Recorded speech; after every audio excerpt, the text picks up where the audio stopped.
نحمدہ ونصلی علی رسولہ الکریم اما بعد فاعوذ باللہ من الشیطان الرجیم بسم اللہ الرحمن الرحیم.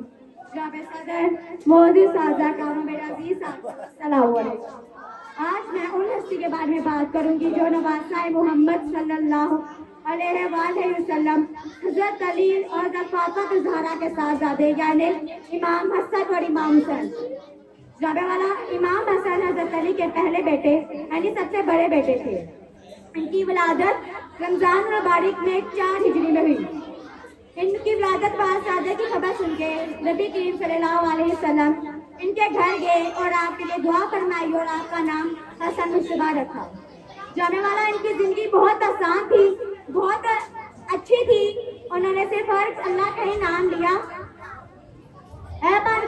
ان کی شہادت کیسے ہوئی؟ ان کی شہادت ان کو دھوکے سے دی گئی. جیسے کہ چھوٹے بھائی کی دھوکے سے شہادت ہوئی, اس طرح ان کی بھی دھوکے سے شہادت ہوئی. ان کو ان کی بیوی یعنی یہودیوں نے زہر کا پیالہ بنا کے شہید کر دیا گیا. واقعہ ذہن میں آ رہا ہے کہ رات کا ٹائم تھا اور امام حسن آرام کرنے لگے تھے تو دروازہ کھڑکتا ہے اور یہ جا کے دروازہ کھولتے ہیں تو 2 یہودی باہر کھڑے ہوتے ہیں. ایک ہاتھ میں زہر کا پیالہ ہوتا ہے اور ایک ویسے ہی کھڑا ہوتا ہے. دوسرا کہتا ہے کہ نواسہ محمد تو یہ پیالہ پی لے گا تو زمین پر کھیتی باڑی اٹھ جائے گی, نہیں پیے گا تو اس سے کبھی فصل نہیں اگے گی. امام حسن نے اپنی جان کی قربانی دے دی اور مسلمانوں کے لیے یعنی پوری دنیا کے لیے یہ زمین پر فصل اگا دی. اب بات کرتے ہیں ان کے چھوٹے بھائی یعنی امام حسین رضی اللہ عنہ کی.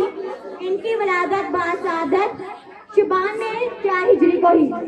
ان ولادت کی باسعادت کی خبر سن کر وہ آپ صلی اللہ علیہ وسلم حضرت فاطمہ الزہرا کے گھر گئے اور آپ کا نام حسین رکھا. ان کی شہادت بھی بہت عظیم طریقے سے ہوئی. یعنی ان کو دریائے فرات کے کنارے پر یزید کے دھوکے سے بڑھا کر شہید کر دیا گیا.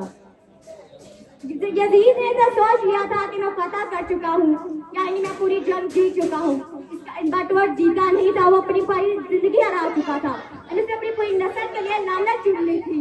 جانے والا دونوں بھائیوں کی عظیم شخصیت تھی, یعنی دونوں کو دھوکے سے ہی شہید کیا گیا. ایک کو زہر کا پیالہ پلا کے اور ایک کا سر قلم کر کے. جہاں امام حسین نے سر قلم کروایا, اپنا گھر بال اٹھایا, ویسے امام حسین نے بھی امام حسن نے بھی یہ کیا. جانے والا کبھی میں سوچتی ہوں کہ امام حسین امام حسین امام حسین کرتے ہیں. امام حسین کا کوئی بڑا بھائی بھی تھا, وہ امام حسن مشتبہ تھا. اس نے بھی کچھ کیا تھا, اس نے بھی اسلاموں کے لیے اپنی جان دی تھی. میری آپ سب سے گزارش ہے جہاں ہم حسین کا نام لیتے ہیں وہاں ہمیں حسن کا نام بھی لینا چاہیے. آپ صلی اللہ علیہ وسلم نے کبھی ان دونوں کے درمیان فرق نہیں کیا. جہاں حسن کہا وہاں حسین کہا, جہاں حسین کہا وہاں حسین کہا. ایک حدیث کا مفہوم میرے ذہن میں آتا ہے کہ آپ صلی اللہ علیہ وسلم نے فرمایا کہ یہ دونوں نوجوان جنتیوں کے سردار ہوں گے. یہ نہیں فرمایا کہ حسین جنتیوں کا سردار ہوگا, یہ نہیں فرمایا کہ حسن جنتیوں کا سردار ہوگا, یہ فرمایا یہ دونوں ہی جنتیوں کے سردار ہوں گے. میری آپ سب سے گزارش ہے کہ جہاں حسن کا نام لیں وہاں حسین کا, وہاں حسین کا لیں جہاں حسن کا. شکریہ.